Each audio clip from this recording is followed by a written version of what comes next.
اعوذ باللہ من الشیطان الرجیم بسم اللہ الرحمن الرحیم وَلَنَبْلُوَنَّكُمْ بِشَيْءٍ مِّنَ الْخَوْفِ وَالْجُوعِ وَنَقْصٍ مِّنَ الْأَمْوَالِ وَالْأَنفُسِ وَالثَّمَرَاتِ وَبَشِّرِ الصَّابِرِينَ الَّذِينَ إِذَا أَصَابَتْهُمْ مُصِيبَةٌ قَالُوا إِنَّا لِلَّهِ وَإِنَّا إِلَيْهِ رَاجِعُونَ صدق اللہ مولانا العظیم وبلغنا رسوله النبی الامین المتین المختار الکریم ونحن على ذلك من الشاہدین والشاکرین والحمد للہ رب العالمین۔ بارگاہ رسالت مآب صلی اللہ علیہ وسلم میں درود پاک کا ہدیہ پیش کریں۔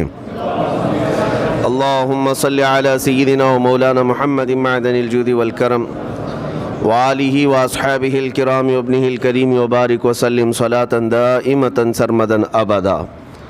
عزیزان گرامی وقار، قرآن عظیم میں اللہ رب العزت ارشاد فرماتا ہے، اور ہم ضرور تمہاری آزمائش کریں گے، تمہیں آزمائیں گے۔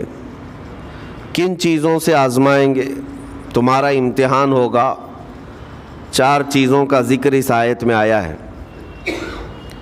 بِشَيْءٍ مِّنَ الْخَوْفِ، تمہیں ڈر دے کر کے کسی چیز کا، خوف سے تمہیں آزمایا جائے گا۔ والجوع، اور بھوک کے ذریعے سے آزمایا جائے گا۔ ونقص من الاموال، اور مال کی کمی کے ذریعے سے تمہیں آزمایا جائے گا۔ مال گھٹ جائے گا، فاقہ ہوگا، اس طرح سے تمہیں آزمایا جائے گا۔ والانفس والثمرات، اور کچھ جانوں کے ذریعے سے تمہاری آزمائش ہوگی۔ جانوں سے مراد کیا ہے؟ کسی عزیز کی جان چلی جائے گی تمہارے آنکھوں کے سامنے، تمہارے گھر والوں کی موت تمہارے لیے بڑی آزمائش ہے، تمہارے لیے ایک بڑا امتحان ہے۔ اور پھر اخیر میں رب تبارک و تعالیٰ ارشاد فرماتا ہے، وَبَشِّرِ الصَّابِرِينَ الَّذِينَ إِذَا أَصَابَتْهُمْ مُصِيبَةٌ قَالُوا إِنَّا لِلَّهِ وَإِنَّا إِلَيْهِ رَاجِعُونَ۔ اے رسول، ان لوگوں کو بشارت دے دیں۔ کن لوگوں کو؟ ان لوگوں کو بشارت دے دیں جن کے پاس مصیبت آتی ہے تو یوں کہتے ہیں ہم اللہ ہی کے ہیں اور اللہ ہی کی طرف لوٹنے والے ہیں۔ مصیبتوں کے وقت جنہوں نے کہا انا للہ و انا الیہ راجعون، رب تعالیٰ فرماتا ہے رسول انہیں بشارت دے دیجیے۔ کس بات کی بشارت؟ کس بات کی خوشخبری؟ اولئک علیہم صلوات من ربہم ورحمہ واولئک هم المہتدون۔ اللہ فرماتا ہے یہ وہ لوگ ہیں جن پر ہمیشہ اللہ کی رحمتیں اترتی ہیں۔ جنہوں نے انا للہ و انا الیہ راجعون کہا، یہ وہ لوگ ہیں جن پر اللہ تبارک و تعالیٰ کی طرف سے ہر وقت رحمتیں اترتی ہیں، اور یہی لوگ ہدایت پائے ہوئے ہیں، یہی لوگ ہدایت والے لوگ ہیں۔ اس پوری آیت کے اعتبار سے اگر میں آپ کو بتاؤں تو پتہ یہ چلے گا، رزلٹ اس کا یہ ہے کہ مصیبتوں کے وقت صبر کرنا یہ ہدایت ہے۔ ہدایت، اگر آپ ہدایت پر ہیں یا نہیں یہ دیکھنے کے لیے مصیبتوں کے وقت ہی آپ کو دیکھا جائے گا۔ گھر میں کسی کا انتقال ہو جائے اور پھر دیکھا جائے گا کہ تمہاری زبان سے الفاظ کیا کیا نکلتے ہیں، تم شکایتیں کن کن باتوں کی کرتے ہو، پھر دیکھا جائے گا ہدایت پر ہو یا گمراہ ہو۔ ایک روایت میں یہ بھی ہے کہ جب کسی کے بچے کا یا کسی کے بھائی کا یا باپ کا انتقال ہوتا ہے گھر میں، تو جنازہ اٹھانے سے پہلے ہی وہاں ایک فرشتہ آتا ہے۔ وہ فرشتہ گھر والوں کا معائنہ کر رہا ہوتا ہے کہ کون کون کیا کیا کہہ رہا ہے۔ رب ذوالجلال ہر چیز کی خبر رکھتا ہے، لیکن فرشتوں کو اسباب بنایا گیا ہے اور گواہ بنانے کے لیے انہیں یہ ڈیوٹی دی جاتی ہے۔ ہر ایک کی زبان سے نکلے ہوئے الفاظ وہ سنتا ہے اور جا کر کے رب تعالیٰ کی بارگاہ میں عرض کرتا ہے۔ اللہ تعالیٰ پوچھتا ہے کہ میں نے فلاں کے گھر سے ایک جان لے لی، ان کا عزیز بیٹا چلا گیا، بھائی چلا گیا، ماں چلی گئی، وہ لوگ میرے بارے میں کیا کہہ رہے تھے؟ فرشتہ کہتا ہے اے رب ذوالجلال، ان لوگوں کے زبان پر شکر کے الفاظ تھے، وَإِنَّا لِلَّهِ وَإِنَّا إِلَيْهِ رَاجِعُونَ کہہ رہے تھے۔ اور وہ صبر کر رہے تھے.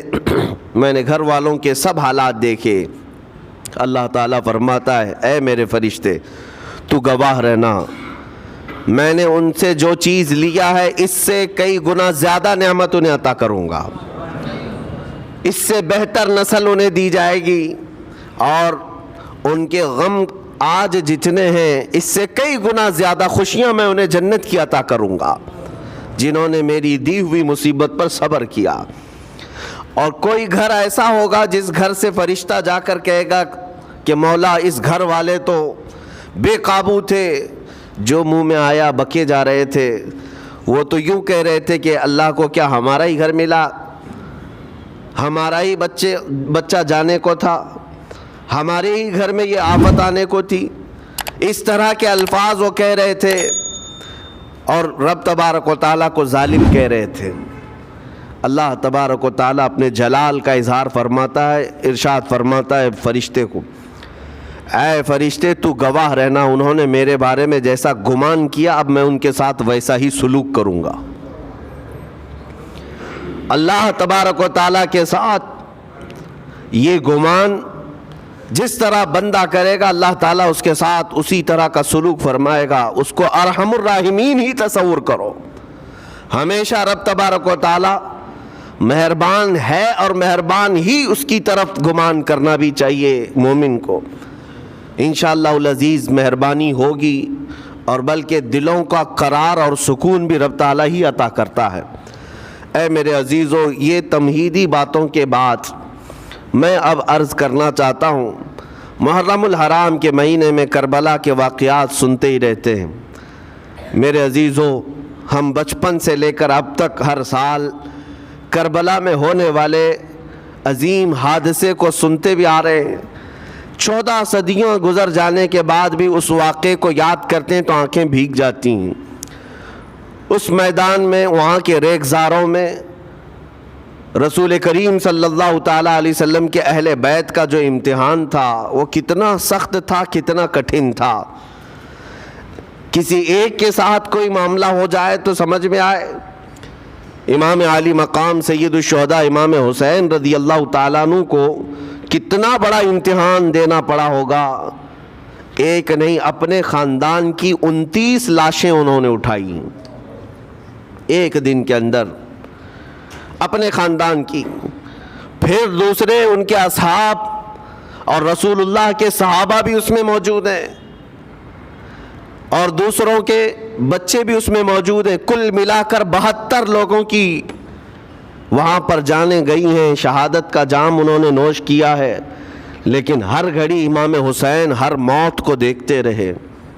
آج کبھی تصور کرنا ہمارے گھر میں کسی ایک فرد کا انتقال ہو جائے تو گھر پورا عجیب سا ہو جاتا ہے، پورے گھر کا سکون غارت ختم ہو جاتا ہے. ہم میں سے کوئی کھانا پینا نہیں چاہتا ہمارے باپ کا انتقال ہو یا بیٹے کا انتقال ہو یا بھائی یا ماں کا انتقال ہو. لیکن امام حسین کی وہ بات مجھے یاد آتی ہے جب اپنے جوان بیٹے علی اکبر کی لاش پر گھوڑے دوڑتے ہوئے بھی دیکھ رہے تھے. اپنے سگے بھتیجے امام قاسم کا سر الگ کر دیا تھا یزیدیوں نے اور اس سر کو اپنی گود میں رکھ کر کے بیٹھے ہوئے تھے. اپنے سگے بھائی حضرت عباس علمبردار کے، ان کے آنکھوں کے سامنے دونوں ہاتھ کاٹے گئے تھے اور حضرت عباس کے سینے میں نیزہ مار کر کے انہیں گرایا گیا تھا. اتنا ہی نہیں میرے عزیزو، امام حسین اس خونی منظر کو اپنی آنکھوں سے دیکھیں جب 6 ماہ کے علی اصغر کو لے کر پانی طلب کرنے گئے تھے تو یزیدیوں نے گلے پر تیر ایسا لگایا تھا کہ خون کا فوارہ مولا حسین کے چہرے پر آ کر لگ گیا. پورے کربلا کے واقعات پڑھنے کے بعد میں نے محسوس کیا اتنے پورے واقعے گزر جانے کے بعد بھی ایک چیز کربلا میں نہیں ہوئی، باقی سب آفتیں آئی ہیں، ایک چیز نہیں ہوئی. وہ کیا ہے؟ امام حسین کے زبان سے کوئی شکایت نہیں ہوئی، کوئی شکوہ نہیں تھا. یہ نہیں تھا کہ سارے بجلیاں ہم پر گر پڑی ہیں، اس خاندان کا کون ہے؟ سوائے زین العابدین کے اس پورے خاندان میں کوئی مرد باقی نہیں رہا. استقامت اور صبر یہ 2 چیزیں ایسی ہیں اچھے اچھے لوگوں کے پیر ڈگمگا جاتے. استقامت کا مطلب ہے ڈٹے ہوئے رہنا حق پر، اور یہ سب کو نہیں مل پاتا، یہ خصوصیت سب کو حاصل نہیں ہوتی۔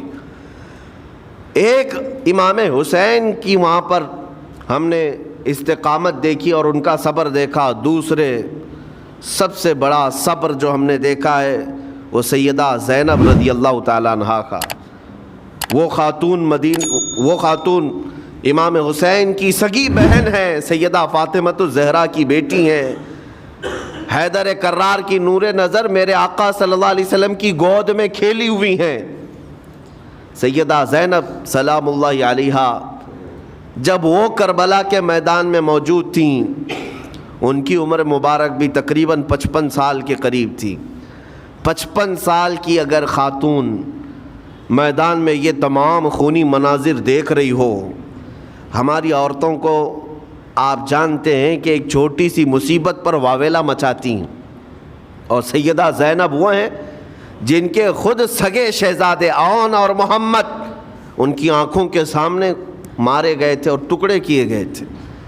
سیدہ زینب سلام اللہ علیہا اس پر بھی خاموش رہی، لیکن اندازہ کرو جب سارے شہید ہو گئے تھے، امام حسین اپنے خیمے سے نکلنے کو تھے، جب کربلا کے میدان میں خود گھوڑے پر سوار ہونے کو تھے، جانتے ہیں یہ منظر کیسا رہا ہوگا۔ عورتیں تو ماتم کرتی ہیں ایسے حالات میں، لیکن وہ اہل بیت کی عورتیں تھیں۔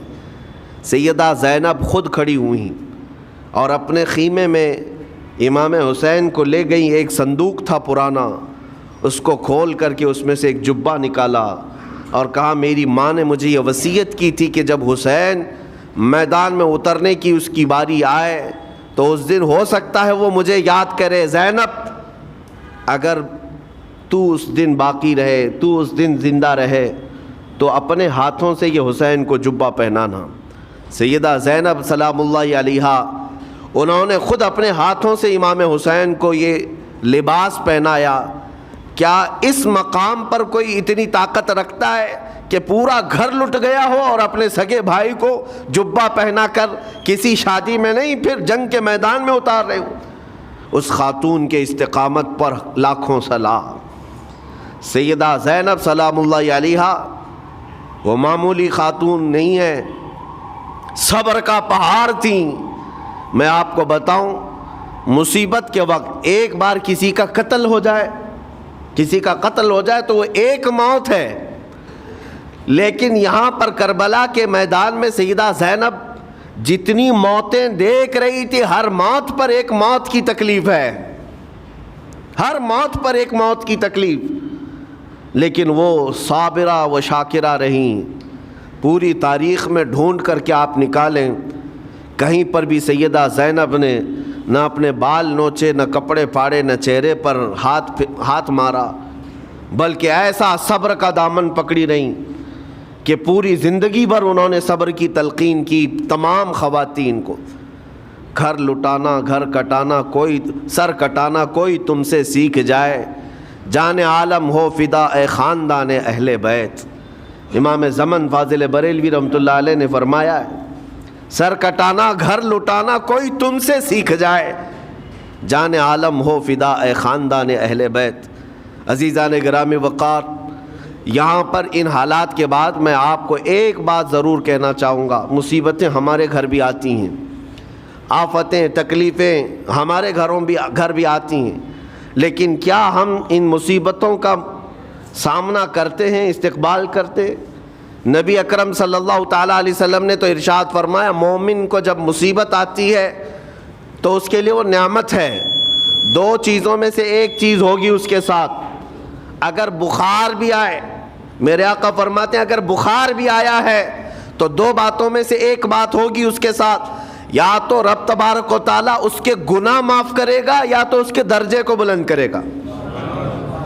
مصیبت اگر آئے تو ایک بات یاد رکھنا، رب تبارک و تعالیٰ اپنے محبوب بندوں کو، پسندیدہ بندوں کو آزمائش میں ڈالتا ہے، ورنہ جو لوگ یہ سمجھتے ہیں کبھی طبیعت خراب ہی نہیں ہونا چاہیے تو فرعون بن جاتے ہیں۔ ایسے لوگ، فرعون کو 90 سال تک نہ کبھی سردی آئی نہ بخار، کبھی کوئی بیماری نہیں، اور جب بندہ کبھی بیمار نہیں ہوتا تو اپنے آپ کو خدا تصور کرنے لگ جاتا ہے، میں تو دنیا کا سب سے مضبوط آدمی ہوں، مجھے کچھ نہیں ہوتا۔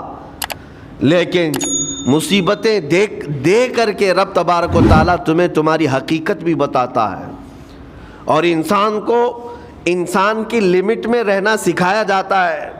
تمہاری حیثیت صرف اتنی ہے کہ اگر نس رک گئی، دل کی دھڑکنیں ایک آن کے لیے اگر رک گئی تو سب ختم ہے۔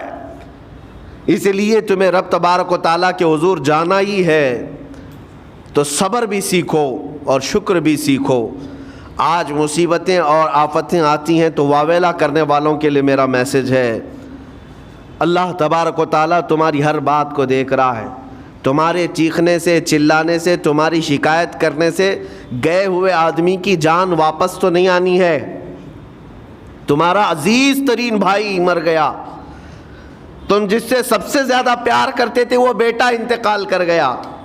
مجھے بتاؤ، تم 10 لوگوں میں چیخو گے، چلاؤ گے، رب تعالیٰ کے حضور بری بری باتیں بھی کرو گے، تو کیا وہ گئی ہوئی جان واپس آ سکتی ہے؟ میرے عزیزو، یہ وہ حکومت نہیں ہے کہ تمہارا احتجاج کرنے پر قانون واپس لے لیا جائے۔ تمہارے سب مل کر کے پروٹیسٹ کرنے سے حکومتیں اپنے فیصلے واپس لے سکتی ہیں، لیکن وہ رب ذوالجلال شہنشاہ اعظم کا قانون ہے۔ وہاں نبیوں کی بھی جو روح لی گئی، وہاں پر اللہ تبارک و تعالیٰ نے اپنے محبوب نبیوں کی بھی روح کو قبض کرنے کا حکم دیا، تو کیا سب کے غم منانے سے وہ روحیں واپس کرنے کا فیصلہ کیا گیا ہے؟ نہیں میرے عزیزو، اس عالم میں، اس کائنات میں پھر کوئی ہمارے رونے چیخنے چلانے سے واپس نہیں آتا۔ ہاں، غم کرنا اپنی جگہ پر ہے، لیکن غم کا شرعی طریقہ کیا ہے؟ میرے آقا صلی اللہ تعالیٰ علیہ وسلم نے بھی غم فرمایا۔ آپ کے عزیز بیٹے سیدنا ابراہیم جب انتقال کر گئے، میرے آقا کی آنکھوں میں آنسو تھے۔ حضور پاک صلی اللہ تعالیٰ علیہ وسلم کی آنکھوں کے سامنے سیدہ خدیجۃ الکبریٰ کا انتقال ہوا، حضور غمگین تھے۔ لیکن غم کا مطلب کبھی یہ نہیں ہوتا کہ اللہ کی بارگاہ میں شکایت کریں، تو نے میرے ساتھ ایسا کیوں کیا؟ یعنی تم حکم دو گے، رب تبارک و تعالیٰ کو تم مشورہ دو گے کہ کس کے ساتھ کیا کرنا ہے۔ اس لیے ان مواقع پر ہم سب کی آزمائش ہے، ہمارا امتحان ہے۔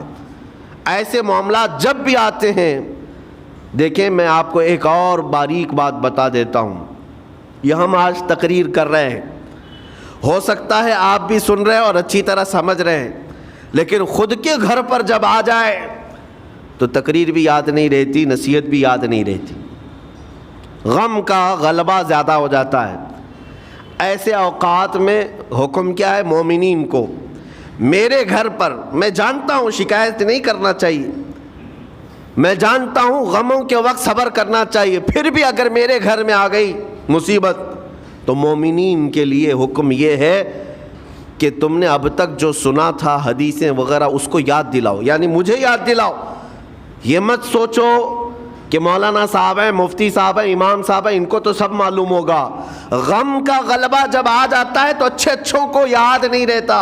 مومنین کو کہا گیا ہے کہ وہ یاد دہانی کریں، جائیں غموں کے وقت ان کی حالت دریافت کریں اور انہیں صبر کی تلقین کریں۔